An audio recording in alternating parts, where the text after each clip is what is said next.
ان کی دلوں پر تالے پڑے ہوئے ہیں، یہ اسی مطلب کی طرف اشارہ ہے. یا یہ کہ کلا بل ران علی قلوبہم بما کانوا یکسبون، یہ بھی اسی مطلب کی اشارہ ہے کہ یعنی ان کے گناہوں کی وجہ سے ان کا جو قلب ہے وہ زنگآلود ہو چکا ہے. جی اور بل ہم ازل کی تعبیر بھی جی وہ بھی اسی کی طرف ناظر ہے. تو یعنی گناہ کا ایک جو اثر ہے، جو خطرناک اثر ہے، جو انسان کی جان یعنی حقیقت کو بالکل ظلمتوں اور تاریکیوں میں دھکیل دیتا ہے.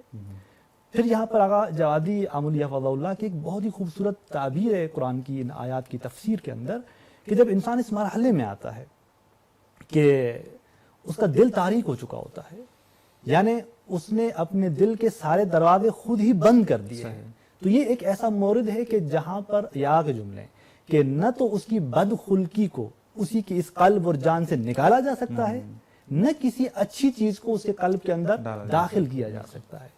کوئی جوشش، کوئی ابال اس کے اندر نہیں ہے، یہاں تک کہ یہ مرحلہ وہاں پہنچتا ہے. مراحل بالآخر اس تاریکی کے، چونکہ ایک نقطہ سیاہ ایجاد ہوا، پھر دوسرا ایجاد ہوا، یہ وہاں پہنچتا ہے کہ جہاں پر قرآن مجید ایک جگہ پر انہی افراد کا ذکر کرتے ہوئے، انہی افراد کے قلوب کی قساوت کو بیان کرتے ہوئے قرآن مجید نے کہا کہ فَهِيَ كَالْحِجَارَةِ، کہ یہ پتھر کی مانند ہے. یہاں نہیں رکا قرآن مجید، کہا کہ او اشد قسوہ، کہ نہیں فقط پتھر کی طرح نہیں بلکہ پتھر سے بھی زیادہ سخت. تو یہاں پر ایک جو آقا جوادی عاملی نے ان کی اس مطلب کی تحلیل کیا، فرماتے ہیں کہ دیکھیں انسان کے لیے دو سیر اپنی ہدایت کے اندر مد نظر ہیں. ایک سیر اس کی ہدایت کے لیے ہے جو سیر سعودی جس کو ہم کہتے ہیں، یہ انسان خداوند متعال کی اطاعت کے اندر، اپنی بندگی کے اندر ایک سیر شروع کرے جو کمال کی طرف ہو. یہ مراحل رکھتا ہے. پھر اگر انسان خدا کی نافرمانی کرتا ہے، اسی قساوت قلبی میں آتا ہے، اس کی دل سخت ہو جاتی ہے، اس کا وجود تاریک ہو جاتا ہے، تو یہ کہاں جاتا ہے؟ یہ سیر نزولی شروع کرتا ہے، یہ نیچے گرتا ہوا چلا جاتا ہے.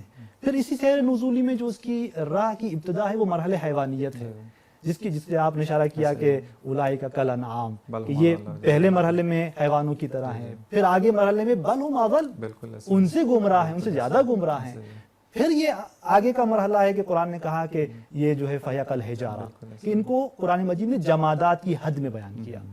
پھر اس سے بھی بدتر مرحلہ کہ قرآن مجید نے ان انسانوں کو جمادات سے بھی بدتر جانا، کیونکہ پتھر کی بھی خداوند متعال نے اسی آیت کے اندر 3 قسمیں بیان کی.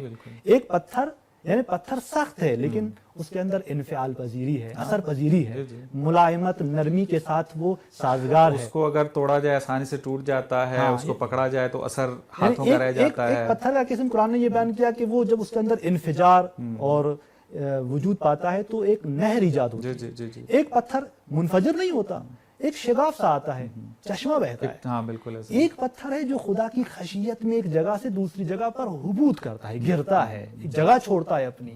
لیکن یہ انسان وہ ہیں کہ گناہ کے آثار کی وجہ سے ان سے بھی زیادہ قسی ہو جاتے ہیں. تو یہ کیا ہے؟ یہ یعنی انسان کا ایمان تباہ ہو گیا، انسان کا عقیدہ تباہ ہو گیا، انسان کی جو نورانیت ہے اس کے روح اور نفس سے وہ ختم ہو جاتی ہے. اور یہ گناہ کے بار بار انجام دینے سے یہ مرحلہ آتا ہے اور بچنا چاہیے یعنی ہر بندے کو کہ گناہ اتنے زیادہ جو ہے وہ نہ کرتے جائیں، تکرار نہ کریں ان بحثوں کو. بالکل. بعض بزرگان کی ایک بہت ہی خوبصورت تعبیر ہے یہاں پر جو مجھے ابھی یاد ہے آپ کے ان کلمات سے، کہ فرماتے ہیں کہ اگر انسان گناہ انجام دیتا ہے، جیسے اس روایت سے معلوم ہوا کہ ایک نقطہ سیاہ انسان کے وجود پر آیا، اب اس کا کام کیا ہے کہ جائے توبہ کرے، اس نقطہ سیاہ کو اپنے وجود سے ہٹائے. اچھا یہ جب جائے گا کہ اچھے کام انجام دے، توبہ کرے، وہ جو عبادات انجام دے گا، عبادت کا کام کیا ہوتا ہے کہ انسان کے اندر نورانیت ایجاد کرنا. اگر پہلے سے ایک سیاہ نقطہ آیا ہوا ہے تو اب جو جا کر یہ عبادت کرے گا وہ کیا کرے گی؟ عبادت اس سیاہ نقطے کو ختم مٹانا شروع کرے گی اس میں آ کے. تو لہٰذا انسان کے گناہ ایک دوسرے کے اوپر جم نہ ہو، تاکہ ایسا نہ ہو کہ ہماری عبادتیں فقط ان تاریکیوں کو زائل کرتی رہیں اور نورانیت نہ آئے. نہیں، میں اسی کو بہانہ بناتے ہوئے سوال کروں گا. جیسا کہ معلوم ہے کہ کل شب قدر ہے، بہت بڑی رات ہے، کہ اہمیت شب قدر پہ انشاءاللہ گفتگو ہماری چلتی رہے گی. اس میں چونکہ موضوع ہمارا یہاں تک پہنچ گیا کہ گناہ سے انسان کا دل تاریک ہو جاتا ہے، اور گناہ انسان کرتا رہے تو یہ تاریک سے تاریک تر ہوتا جاتا ہے.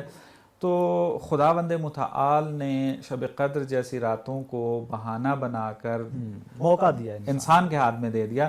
تو تھوڑا سا ذرا اس حوالے سے بات کیجیے گا کہ شب قدر کی اہمیت بھی پتہ چل جائے اور انسان کیسے گناہوں سے بچ سکتا ہے وہ بھی اس میں آ جائے گا. جی شب قدر ایک بہت ہی بافضیلت باعظمت شب ہے کہ اس کو شب قدر کی جو ایک وجہ تسمیہ کہ شب قدر کو شب قدر کیوں کہا گیا، اس کی ایک وجہ یہی ہے. یہ بافضیلت رات ہے کہ جس رات میں مختلف جو وقائع رونما ہو رہے ہیں وہ اس شب کی اہمیت پر دلیل ہیں.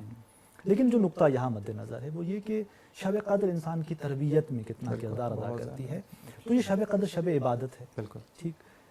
یہاں تک جو ہم نے گناہ شناسی کی ابحاث بیان کی، نتیجہ کیا نکلا کہ انسان جو ہے وہ خداوند متعال سے دور ہو جاتا ہے. بالکل.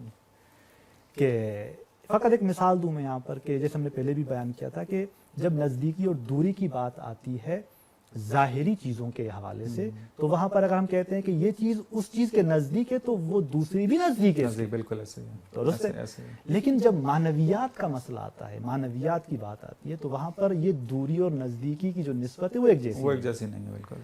قرآن مجید کی دو بہت ہی لطیف تعبیر ہیں اس حوالے سے کہ ایک جگہ قرآن مجید کہہ رہا ہے کہ ہوا معکم اینما کنتم، خدا کے حوالے سے کہ وہ کتنا نزدیک ہے اس بندے کے، اس انسان کے، تم جہاں بھی ہو خدا وہاں ہے. ایک جگہ بعض افراد کے لیے خدا قرآن مجید تعبیر استعمال کرتا ہے کہ ینادون من مکان بعید، کہ یہ نافرمانی کے اس مرحلے میں پہنچ چکے ہوتے ہیں کہ یہ خدا سے دور ہو چکے ہوتے ہیں. خدا نزدیک ہے ان کے اور یہ خدا سے دور ہیں.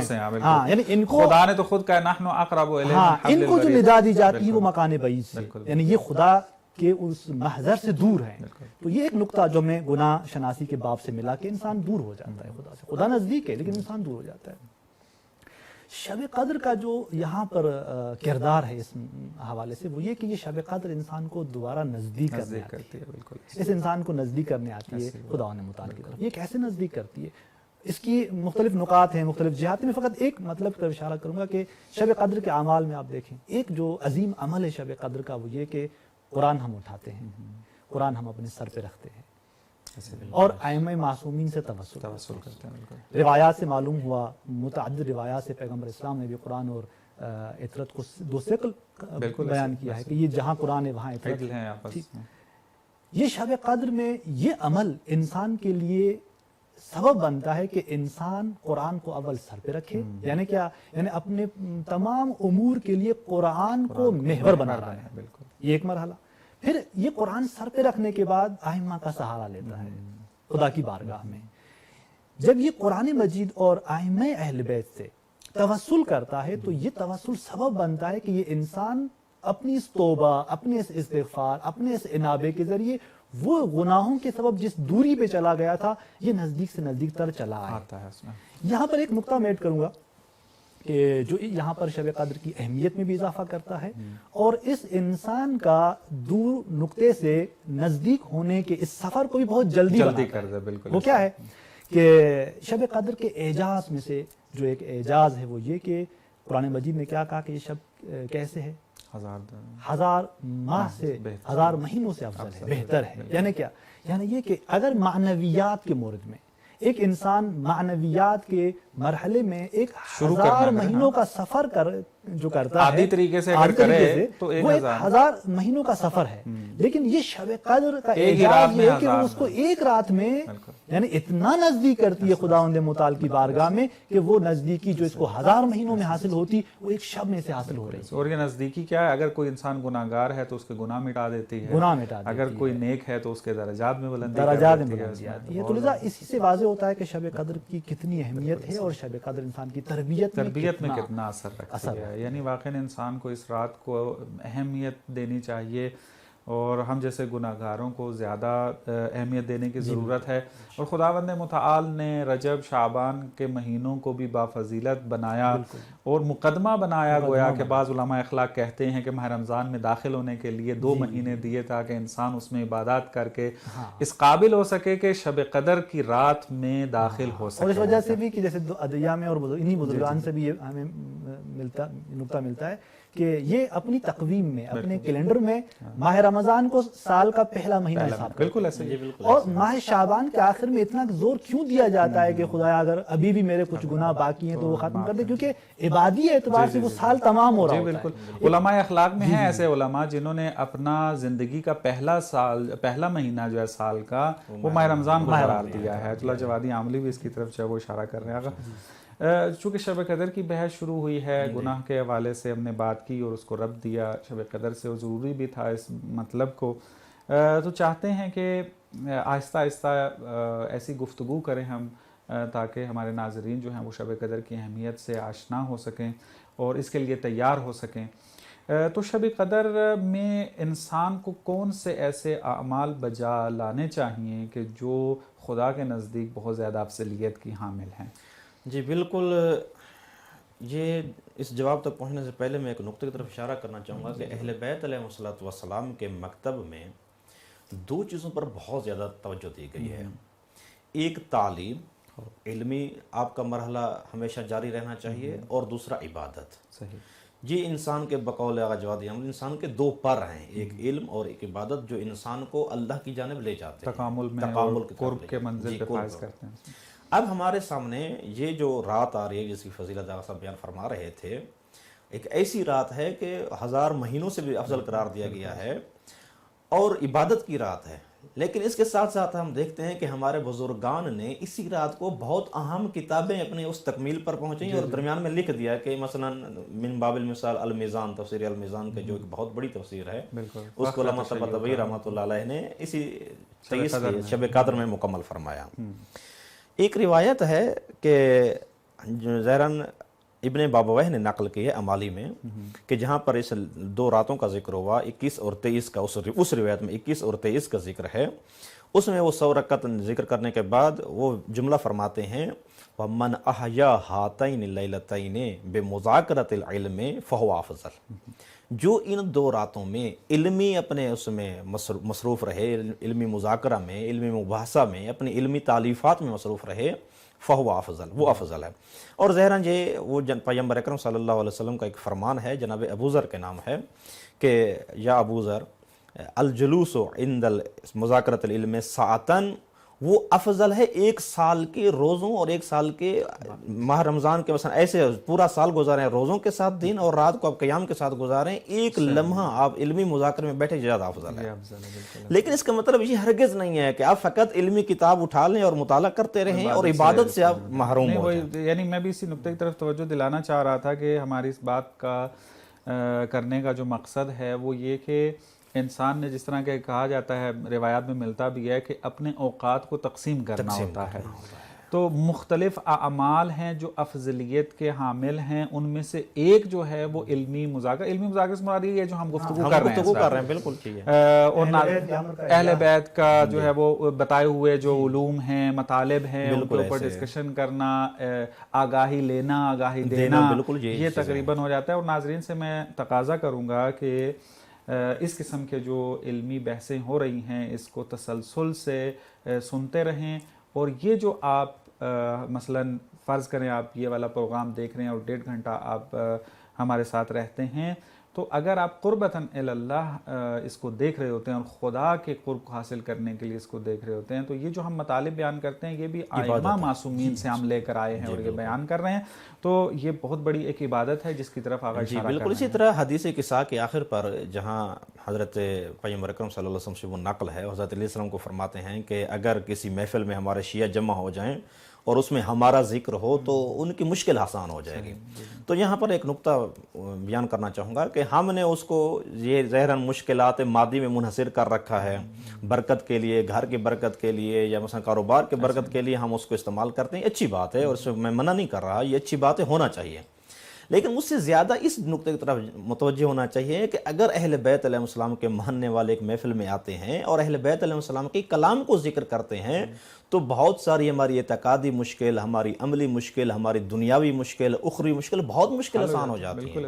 اور یہ اہل بیت علیہ السلام کے جو حلال مشکلات ہیں وہ اس جانب سے ہیں کہ اگر ہم ان کے دروازے پر جاتے ہیں، ان کے کلمات سے تمسک کرتے ہیں، تو اس دنیا میں بھی ہمارے لیے بہت آسانیاں پیدا ہو جاتی ہیں، اور آخرت میں ہمارے لیے اجر عظیم سعادت اور منتظر ہے۔ نجات کا سبب بنتے ہیں، بالکل۔ تو کلام معصوم کے اندر جس طرح امام رضا علیہ السلام کے فرمان بھی ہے کہ اگر لوگ ہمارے کلام کے محاسن کو جانتے ہوتے لتبعونا، تو ہماری اتباع کرتے، کیونکہ معصوم کے کلام کے اندر ایسی چیزیں موجود ہیں جو ہمارے اس زندگی کے، اس دنیاوی زندگی کے لیے بھی حلال مشکلات ہیں اور اخروی زندگی کے لیے بھی حلال مشکلات ہیں۔ تو ان راتوں میں ہمیں کوشش کرنا چاہیے کہ اہل بیت علیہ السلام کے علم کے ساتھ تمسک رکھیں اور ان کی علمی مباحث کو اپنے لیے اور بچوں کے لیے، دوسروں کے لیے بیان کریں تاکہ ہمارے عقائد ان کے اور مطابق ایک میرا خیال میں شاید آپ نے دیکھا ہوگا کہ ماہ رمضان کے اندر جیسے ہی یہ مہینہ شروع ہوتا ہے، آپ دیکھیں پوری دنیا کے اندر درس و تدریس کا ایک سلسلہ شروع ہو جاتا ہے، بہار قرآن اور یہ شاید انہی روایات کی طرف ہمارے بزرگان نے توجہ کی اور پڑھا، اور یہ شروع ہو گیا۔ مثلا دیکھیں فجر کے بعد بھی درس ہو رہا ہوتا ہے، ظہر کے بعد بھی درس ہو رہا ہوتا ہے، بعض اوقات رات کو مثلا سحری افطاری کرنے کے بعد کچھ دیر گزرنے کے بعد درس و تدریس کا ایک سلسلہ ہے۔ آپ کے گاؤں میں بھی ایسے ہوگا، ہم نے بھی بہت دیکھا اس میں آ کے۔ تو الحمدللہ کہ یہ سنت کہ جو بہت اچھی سنت ہے جو کہ قرآن اور روایات کے مطابق ہمارے پاکستان کے اندر موجود ہے، بلکہ پوری دنیا میں موجود ہے، ہمیں اس سے زیادہ استفادہ کرنا چاہیے۔ بس پہلا عمل جو افضل ترین ہے وہ تعلیم ہے، تعلیم و تعلم ہے، سیکھنا ہے، اور دوسرا عبادت ہے۔ یہاں پر ایک دوسرا عرض کرنا چاہوں، تعلیم و تعلم، ایسا تعلیم و تعلم جو ہمیں حد اقل ان راتوں میں خدا کے قریب لے جائے۔ بالکل ایسے ہی یہ تو علم نافع کے اوپر بھی ہم نے ایک دفعہ بحث کی تھی کہ ایسا نہیں ہے کہ انسان بیٹھ جائے اور ادھر ادھر کی باتیں ہانکتا رہے گا، اس قسم کی باتیں، یا گمراہ لوگوں کے سامنے بیٹھ جائے جو عقائدی طور پہ منحرف ہیں اور اس میں بات کرے۔ یہ ساری چیزیں جو ہے وہ ناظرین متوجہ کریں گے۔ جو امور ہیں، جو ان کے علوم ہیں، وہ خود جیسے روایات سے معلوم ہے کہ وہ خود نور ہیں۔ جب ائمہ کی اقوال انسان بیان کرتا ہے، ان کی باتوں کو بیان کرتا ہے، تو یہ خود نورانیت رکھتے ہیں اور وہ سیدھا انسان کے قلب کو ہٹ کرتے ہیں۔ بالکل ایسے ہی ہے بالکل۔ بس انشاءاللہ شب قدر کے حوالے سے باتیں ہماری ہوتی رہیں گی۔ بہت اچھے نقطے کی طرف اشارہ کیا کہ ہمیں تعلیم و تعلم کی طرف جو ہے وہ توجہ کرنی چاہیے، اور یہ زمینہ جو فراہم کیا ہے وہ اسی سلسلے کی ایک کڑی ہے۔ اب صاحب ہم اپنے اس گناہ کی بحث کی طرف آتے ہیں، جیسا کہ اپنے اشارہ کیا کہ گناہ کے آثار کے حوالے سے اور تربیت شب قدر کے ساتھ ہم نے اس کو بحث کیا۔ اس میں آ کے انسان کی جو مادی زندگی ہے، اس مادی زندگی کے حوالے سے کوئی تاثیر ہے گناہ کی؟ جی بالکل، گناہ کے آثار میں ہم نے کہا کہ بعض آثار انسان کی معنویت کو تباہ کرتے ہیں، بعض آثار ایسے ہیں کہ جو انسان کی مادی زندگی یعنی روزمرہ کی جو زندگی ہے اس کو مفلوج بناتے ہیں۔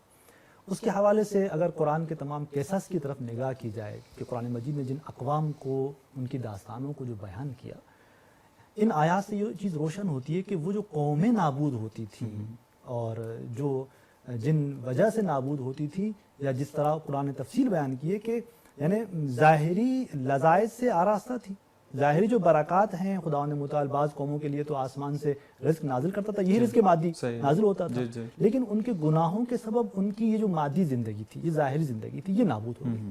یہاں پر ایک جو مہم چیز ہے کہ جو جس طرح شب قدر کی بات بھی ہو رہی ہے کہ ہم اس اثر کو شب قدر کے ساتھ بھی جو کہ مربوط ہے بیان کرتے ہیں، وہ یہ کہ دیکھیں شب قدر شب دعا ہے، اور دعا انسان کے ارزاق معنویہ میں سے ہے، رزق معنوی میں سے۔ تو گناہ جو انسان کی مادی زندگی کو مفلوج کرتا ہے، اس مادی زندگی میں سے ایک اس کا رزق ہے۔ صحیح۔ تو وہ نعمات جو انسان سے رزق سے مربوط ہیں، جیسے ظاہری گھر ہے، گاڑی ہے، اور جو انسان کے اپنے طعام سے مربوط چیزیں ہیں، یہ ظاہری رزق ہے۔ پھر اسی انسان کے لیے ایک معنوی رزق ہے، ایمان ہے، عقیدہ ہے، ساتھ میں علم ہے، تعلیم ہے، تربیت، دعا، عبادت کی توفیق، حتی یہ ساری چیزیں بھی ارزاق میں سے، رزق میں سے معنوی رزق ہے۔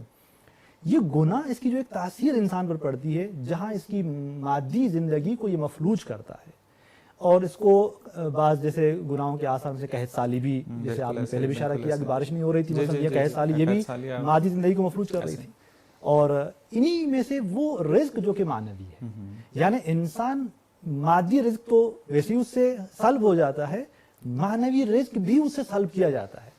معنوی رزق میں جیسے ہم کہیں کہ عبادت کی توفیق ہے، کہ حدیث میں منقول ہے کہ حضرت داؤد نبی کو وحی کی گئی کہ خدا نے کہا کہ جو شخص اپنے علم پر عمل نہیں کرتا، یعنی اسے جانتا ہے کہ میرے احکام کیا ہیں، میرے قوانین کیا ہیں، وہ نافرمانی کرتا ہے، تو 70 جو سزائیں ہیں روایت میں ہے کہ باطنی سزائیں، ایک ظاہری سزا ہوتی ہے، باطنی سزا کہ جس کو انسان ظاہراً کبھی احساس نہیں کرتا، کہ ان 70 سزاؤں میں سے جو سب سے آسان سزا میں اس انسان کو دیتا ہوں وہ یہ ہے کہ ان اخرج من قلبی حلاوت ذکری، کہ میں اپنے ذکر کی حلاوت کو اس سے قلب سے خارج کر دیتا ہوں۔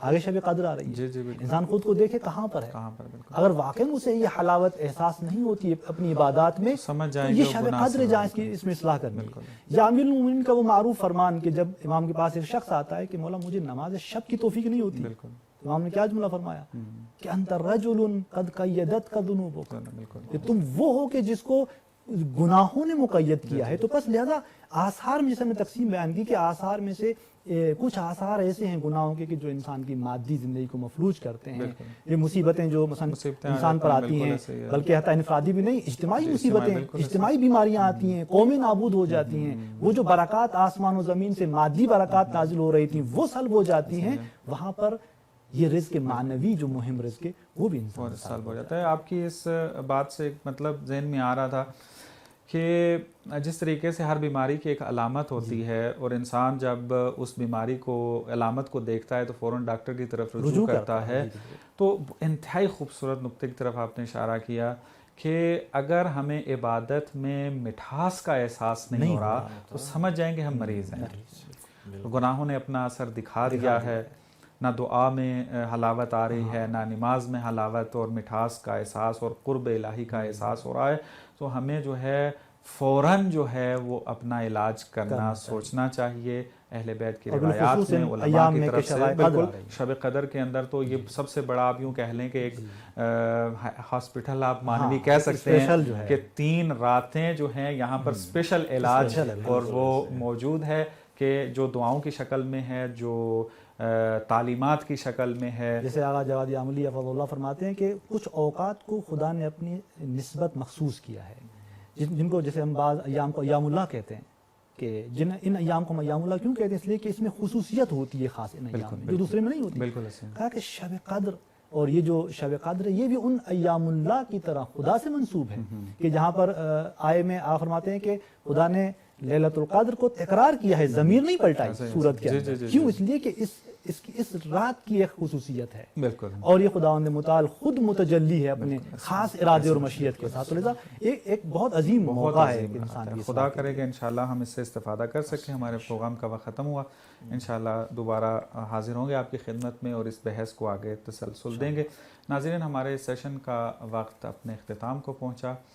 ابھی آپ کی خدمت میں ایک کلپ نشر کیا جائے گا آیت اللہ دستغیب کا، کہ جو حکمت قرآن کے آئینے میں اس مطلب کو بیان کر رہے ہیں، اس کو ملاحظہ کیجئے۔ جیسے ہی یہ کلپ ختم ہوتا ہے آپ کی خدمت میں دوبارہ حاضر ہوتے ہیں ایک اہم موضوع کے اوپر اور نئی شخصیات کے ساتھ۔ والسلام علیکم ورحمۃ اللہ وبرکاتہ۔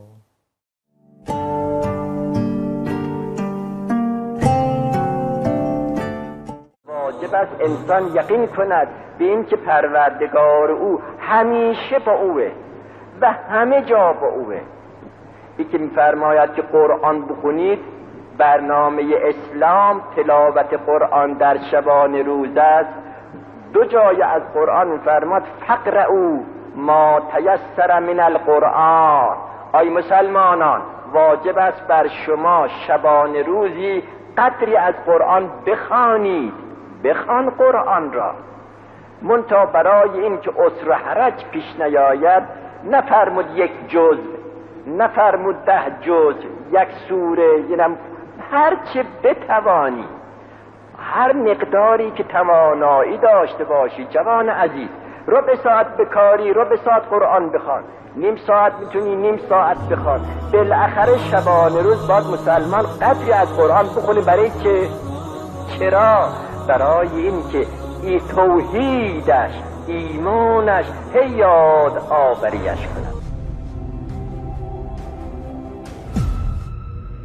اینجا مرکز مقاومت است.